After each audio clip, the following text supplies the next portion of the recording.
Husband's ex tried to humiliate the black bride at her wedding. Her response changed everything. The guests held their breath as the church doors creaked open. The golden aisle stretched long and endless, lined with roses, shimmering under the chandelier lights. All eyes turned toward the bride, Ava Johnson, radiant in white, her hands trembling around the bouquet. It was supposed to be the happiest walk of her life. But just as she placed her first step forward, a sharp voice echoed through the hall. "Stop this wedding."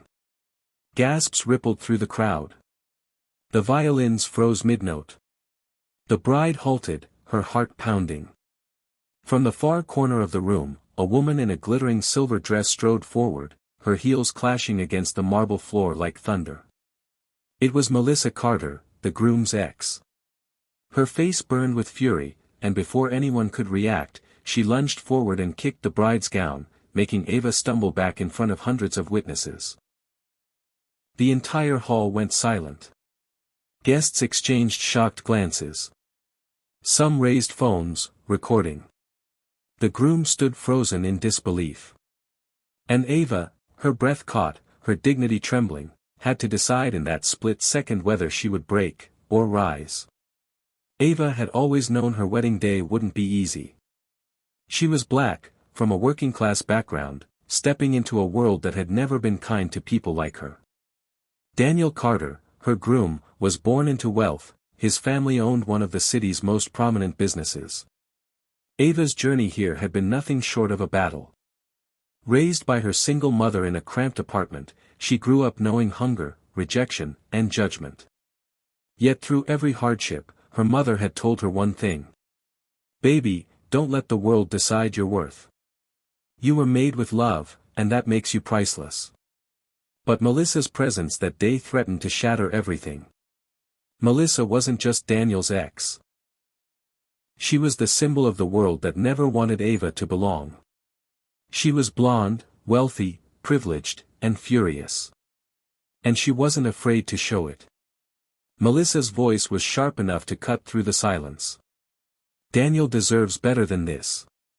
He doesn't need someone dragging him down with her skin color and her background. This is a mistake." The words sliced into Ava like knives. Guests shifted uncomfortably, whispering among themselves. Ava could feel the weight of every stare pressing down on her. Some eyes were sympathetic, but others were filled with quiet agreement. For a second, Ava's chest tightened, her vision blurred, and she felt her knees weaken. The humiliation was raw. She wanted to disappear. But then, in the middle of her fear, her mother's words echoed in her mind. "When people throw stones at you, don't throw them back. Build something higher." Slowly, Ava straightened her back. She looked at Melissa. Not with anger, but with a calm so deep it stunned the room. She reached down, gently fixed her gown where it had been kicked, and instead of shouting, instead of crying, she softly said, "Melissa, thank you. Thank you for showing everyone here what love is not." The ballroom froze. Melissa blinked, confused. Daniel's face filled with shock. Ava turned, her voice trembling at first but growing stronger with every word. "Love does not humiliate. Love does not mock.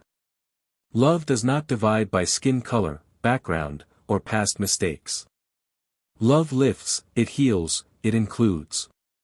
That's why today, no matter what is thrown at me, I stand here, not as a victim, but as a bride who chooses love." Her words rolled through the hall like a wave. Guests gasped. A few even began to clap. Daniel finally moved, rushing to her side. He took her hand, his eyes wet with tears. "This is why I love you," he whispered. Melissa's face turned red with shame. She opened her mouth to argue, but the thunderous applause that now filled the hall drowned her out. One by one, the guests rose to their feet, clapping, some even crying. Melissa, trembling with rage and humiliation, turned on her heel and stormed out. What followed was no ordinary wedding ceremony. The priest's words echoed with a new depth.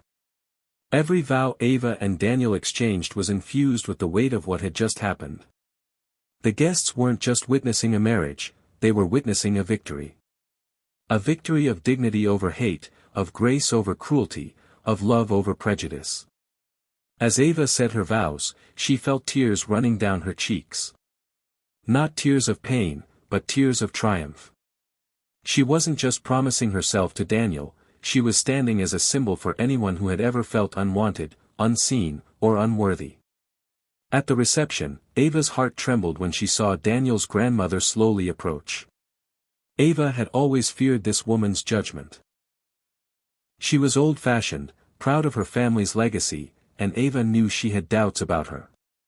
The grandmother took Ava's hands, her eyes glistening with tears.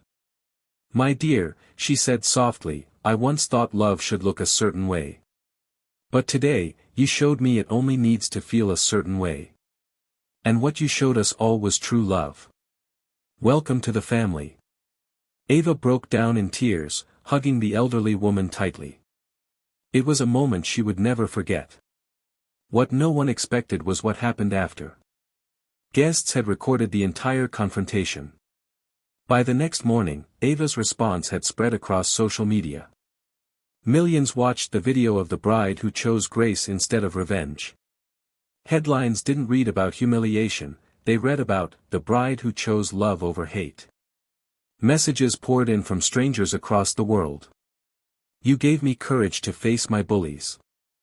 I was ashamed of my background until I saw your strength.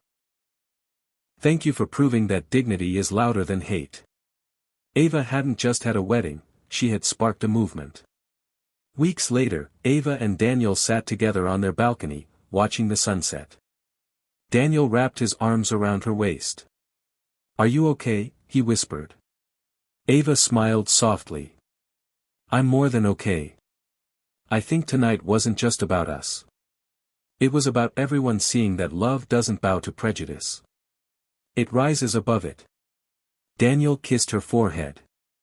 "Then you didn't just become my wife, you became an inspiration."